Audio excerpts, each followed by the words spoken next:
कबीरा मन तो एक है, भावे तहां लगाओ। एक ही मन है।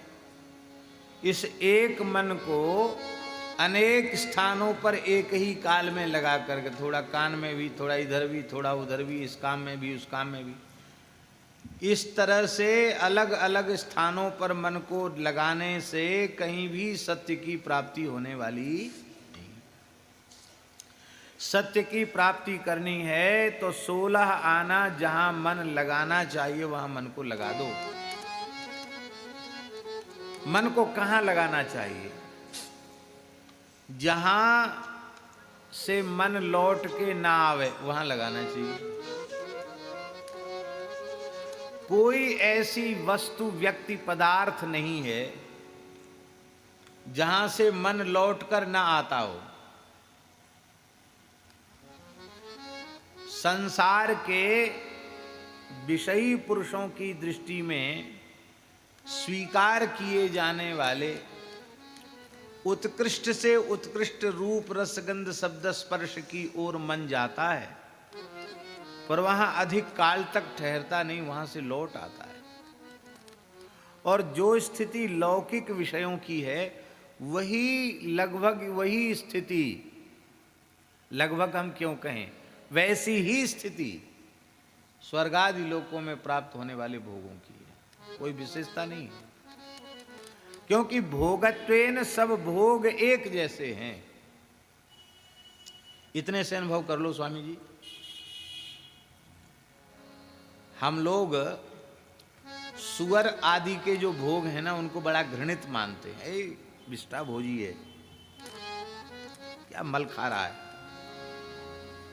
पर आप अन्यथा न समझें।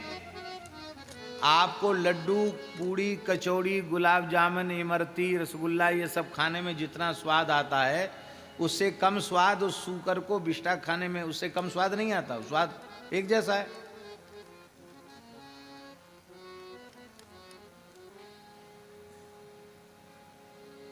मनुष्य को स्पर्श सुख का जो अनुभव होता है, वही स्पर्श सुख का अनुभव कुत्ता भी करता है, सुअर भी करता है। अनुभूति तो एक जैसी है, क्या अंतर है? तो जैसे हम सुअर, कुत्ते आदि के भोग को तुच्छ मानते हैं, पर अनुभूति में कोई अंतर नहीं है, अनुभूति एक जैसी है। भोगत्वेन भोग ऐसे एक जैसी है। जो भावना हम सुअर, कुत्ते आदि के भोग के प्रति रखते हैं, जो भावना हम सुअर, कुत्ते आदि के भोग के प्रति रखते हैं, वही भावना देवता हम मनुष्यों के प्रति रखते हैं। वो देवता भी यही समझते हैं, क्या ये मरण धर्मा मनुष्य, इनके क्या भोग, कुछ नहीं, बेकार हैं, तुच्छ हैं। लेकिन जितना स्वाद इंद्र को भोगने में आता है, उससे कम स्वाद यहां भोगने में मनुष्य को नहीं आता है। उसे अपने पदार्थ भोगने में भी वही स्वाद आता है।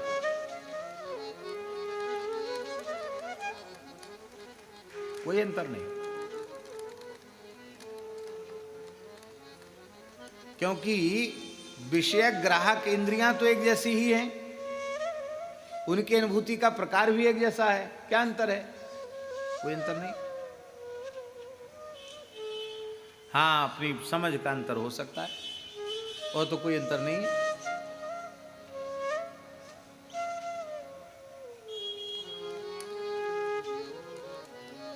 एक महात्मा थे, बहुत अच्छे महात्मा थे, अवधूत कोटि के परमहंस महात्मा थे।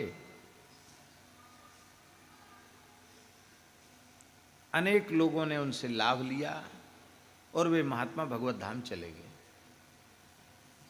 बाद में उन महात्मा की बातें जब सुनने में आई, कहने में आई, तो वहाँ का जो राजा था उसको बहुत पश्चाताप हुआ कि अरे ऐसी ऐसी विलक्षण बातें उन संत के बारे में सुनने में आ रही हैं, और बताओ इतने लोग, हमारी प्रजा के इतने लोग उनसे लाभ ले लिए, और हम राजमद में ऐसे ही छूछे रह गए, हमने कुछ नहीं लिया। बड़ा पश्चाताप हुआ राजा को। बोले अब महात्मा तो नहीं है, उनकी परंपरा में कोई है? बोले हाँ, एक हैं, एक जो उन चेला वेला ज़्यादा बनाए नहीं, एक ही महात्मा है उनकी परंपरा में। वो कहाँ रहते हैं? श्री वृंदावन बिहारी लाल की, श्री जानकी वल्लभ लाल की जय। जय जय श्री राधे। दंडोत प्रणाम। हम लोग कितने भाग्यशाली हैं, पूज्य भक्तमाली जी आए हैं, उनके चरणों में हम प्रणाम करते हैं। तो उन्होंने कहा हाँ, एक ही चेला है उनका।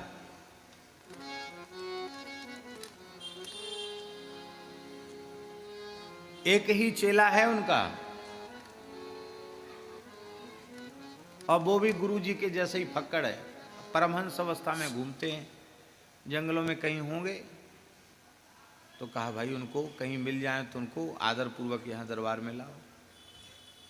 खोजने के लिए लोग चल पड़े। जंगल में वैसे घूम रहे थे, अवधूत महात्मा थे, उनके शिष्य थे, आए।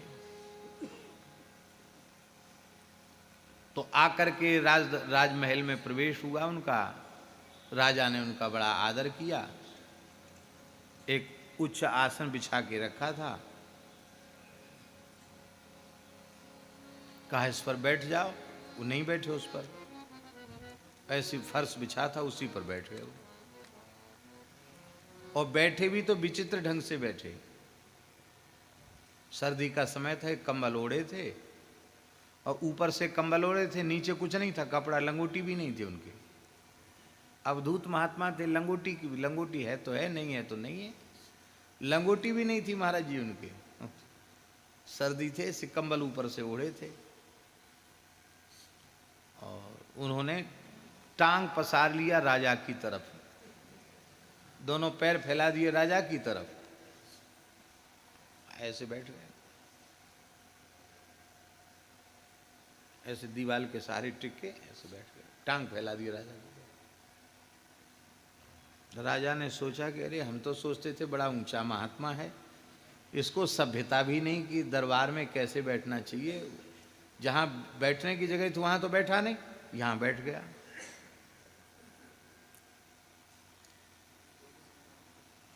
तो उस राजा को रहा नहीं गया। राजा ने कहा बाबा पांव पसारे कब से? तमीज नहीं तुमको यहाँ बैठने का। पांव पसारे कब से? बाबा बोले हाथ सिकोड़े जब से। ऐसे बैठे थे, कंबल को ऐसे लपेट कर दी। पांव पसारे कब से? बोले हाथ सिकोड़े जब से। अरे तू राजा है तो बने रहे, हमको तुमसे कुछ चाहिए नहीं, तो हम चाहे हाथ फैला के बैठे चाहे पांव फैला के बैठे। बाजी वाह। तो वहां क्यों नहीं बैठे, यहां क्यों बैठे? अरे बोले तू धरती के 3-4 हाथ ऊपर बैठा है तो भी तो धरती पे ही टिका है कि नहीं? तेरा आधार पृथ्वी ही है कि नहीं? फिर चाहे सोने के सिंहासन पर बैठा है तो वो भी पृथ्वी ही है, लकड़ी के तख्त पर बैठा तो वो भी पृथ्वी ही है, कपड़े पर बैठा तो वो भी पृथ्वी ही है। तो हम धरती पे बैठे हो, तू भी धरती पे बैठा, अंतर क्या हुआ? ये 2-4 हाथ नीचे और 2-4 हाथ ऊपर, केवल बुद्धि का भेद है, तो भेद तो कुछ है नहीं।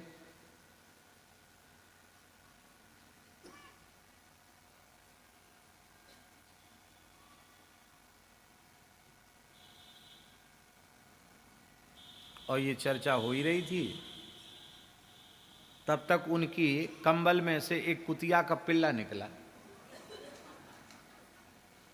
वो उन्होंने कांख में दबा रखा था उसको, पिल्ला को। आप लोग इस कथा को सुन के पुल्ला कांख में दबा के मत घूमने लग जाना कि हम महाराज से सुन के आए। वो पिल्ला जो है उसको कांख से निकला और कुई कुई करते हुए ही घूमने लगे। राजा ने अरे महाराज क्या पिल्ला लिए घूम रहे हो, कैसे महात्मा हो? तो उन्होंने कहा भाई देखो, हम आ रहे थे, विचर रहे थे और कंबल ओढ़े थे, ये गिरा पड़ा था नाली में बेचारा, तो इसको हमने धोया और धो करके इसको कांख में दबा लिया, तो शरीर की गर्मी और कंबल की गर्मी उससे इसमें चेतना आ गई। अब हो गया, अब कुई कुई कर रहा, अपने मांगे खाए, घूमे फिरे, जैसे हम घूमे फिरे ऐसे ही घूमे फिरे। अब हमारा काम पूरा हुआ। गठबंधन थोड़ी करते कि पिल्ला लिए घूमे, छोड़ दिया रहे।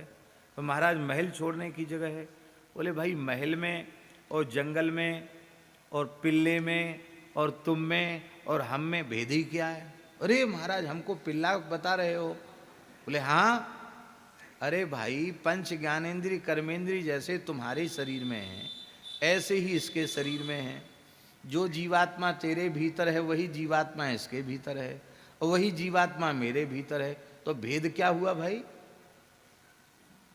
भेद सब केवल कोरी बुद्धि की कल्पना मात्र है।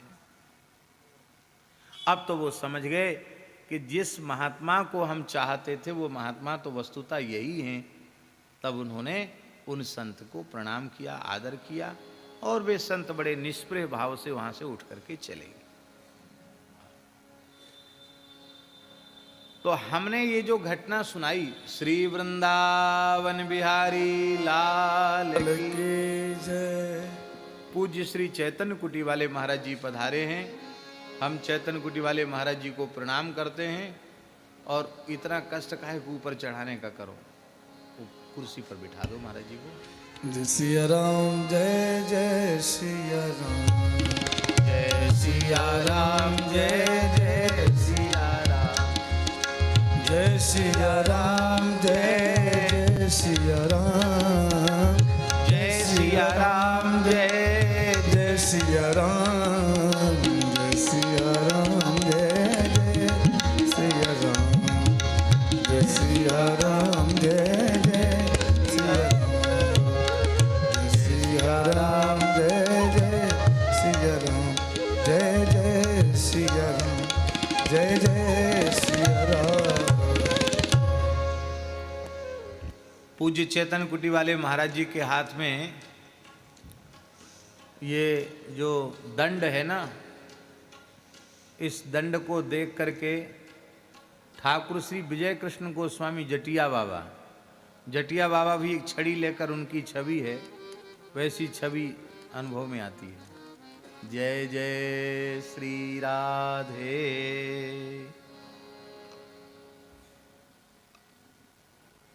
बड़ी कृपा। जय जय धन्यवाद। ये चैतन्य कुटी वाले महाराज जी को पहना दीजिए।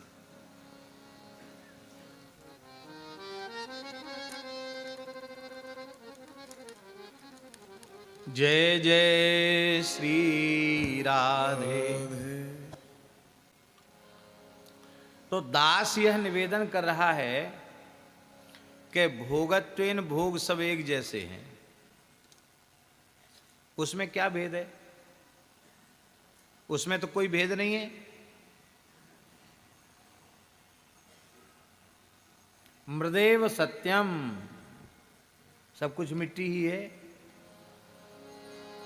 ये सकोरा है, ये कुल्हड़ है, ये परई है, ये सुराही है, ये मटकी है, ये सब आकृति के भेद हैं। वस्तुतः तो सब मिट्टी ही है।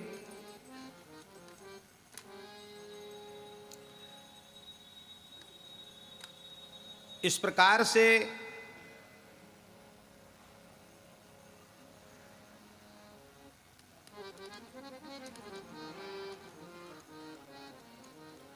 जय जय श्री राधे। तो हम निवेदन कर रहे थे कि जहां मन लगने के बाद फिर वहां से लौट के ना आवे, जहां जाने के बाद मन लौट के ना आवे, वही मन का लगना माना जाएगा। और ऐसा कोई भी पदार्थ नहीं है, व्यक्ति वस्तु नहीं है, जहां जाने के बाद मन वहां से लौट के ना आवे। ऐसे केवल श्री मधुर बिहारी हैं, श्री जानकी वल्लभ लाल हैं, श्री राधा वल्लभ लाल हैं, श्री ठाकुर जी हैं। इनमें एक बार मन चला जाए तो यहां से लौट कर मन आता नहीं। तो ठाकुर जी में मन क्यों नहीं, बहुत ध्यान से सुने भाई, ठाकुर जी में मन क्यों नहीं लगता? क्योंकि यह जो एक मन बहुत ठोर करी, के ही कोने सचू पायो। हमने अपने मन के कई ठोर बना रखे हैं और इसी कारण से ये मन मनमोहन में नहीं लगता। इस मन को एक ठोर पर लगा दो, फिर देखो वहीं सब कुछ मिल जाएगा। यही इसकी विपत्ति का कारण है। विपत्ति क्या है? तब विमुख अनेकों जन्म गए, अस्थावर जंगम रूप धरे। ये विपत्ति है। भगवान से विमुख होकर के बार बार पैदा होना, बार बार मरना, जन्म मृत्यु के चक्र में पड़े रहना, यही विपत्ति है। यह पुनरावृत्ति मिटा दीजिए, हे नंद किशोर दया सागर। हे नंद किशोर, हे दया सागर, इस पुनरावृत्ति को मिटा दीजिए। इस विपत्ति का कारण यही है कि इसने मन मनमोहन में नहीं लगाया, संसार के रूप रसगंध शब्द स्पर्श में मन को लगा रखा है।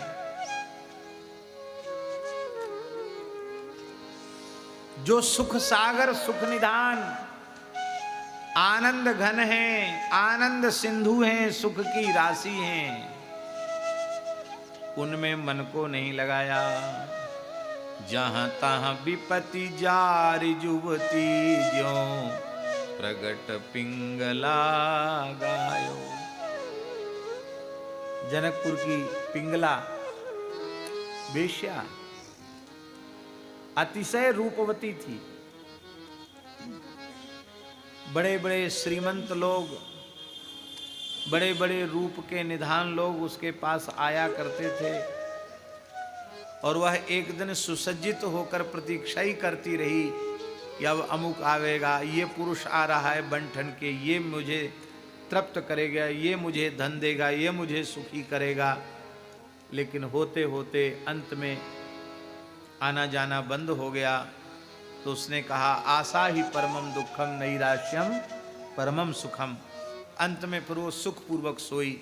देखो तो सही, आत्मा अनंत आनंद का खजाना है, उसमें हमने अपने मन को न लगाकर, यहाँ सबके सब ब्रह्मज्ञानी हैं जनकपुर में, मैं ही एक ऐसी हूँ जो बाहर से सुख को लेना चाहती हूँ। सुख का निधान तो भीतर है। और दत्तात्रेय भगवान कहते कि उस पिंगला को भी हमने गुरु रूप में स्वीकार कर लिया। क्या कहना, ये पिंगला जैसी दशा जीव की बनी हुई है। उसका भी मन अनेकों में लगा था ना, और जब अनेकों से मन हटाकर एक में लगा दिया तो वह पिंगला ऐसी बन गई, ऐसी बन गई कि दत्तात्रेय भगवान ने भी गुरु तत्व का उसमें दर्शन कर लिया। अरे भाई, आप दो घोड़ों की सवारी एक साथ कर सकते हैं क्या? द्वैतु रंग पर जोर चढ़त, हठी परत कौन पैधायो। एक साथ दो घोड़ों की जीन पर नहीं चढ़ सकते। कही दो कौन अंक पे राखे,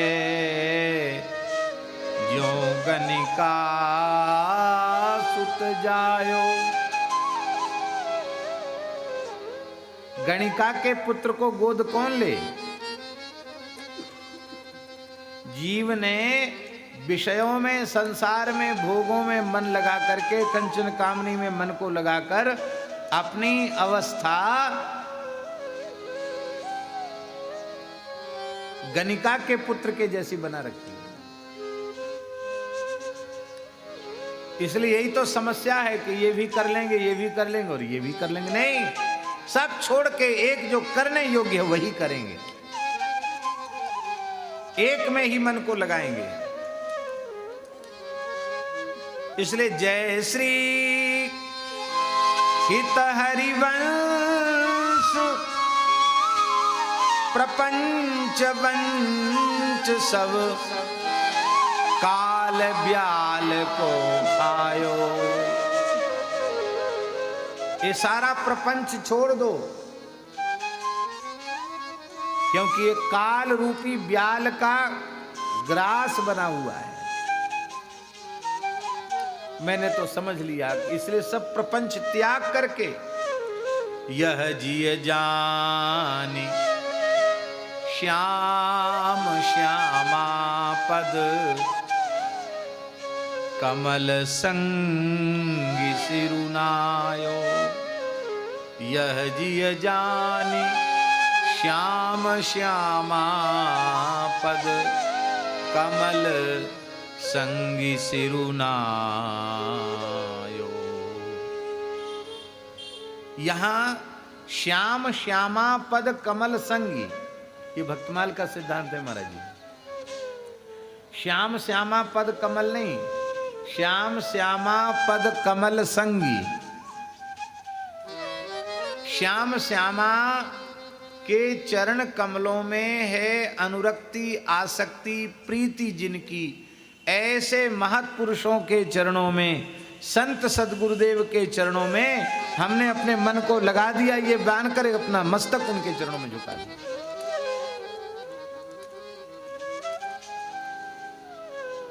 आहा, इस एक वाणी के श्रवण से ही हरिराम व्यास जी को शास्त्र चर्चा का जो व्यसन था वो सदा सर्वदा के लिए उतर गया। और महाराज जी एक ही शब्द में, एक शब्द में मिट गई सबरी खेचा तान। एक ही पद में मिट गई सबरी खेचा तान। समझ में आ गया कि अब ज्यादा कुछ तर्क वितर्क नहीं करना है, अब तो इनके चरणों में अपने मस्तक को झुका देना है।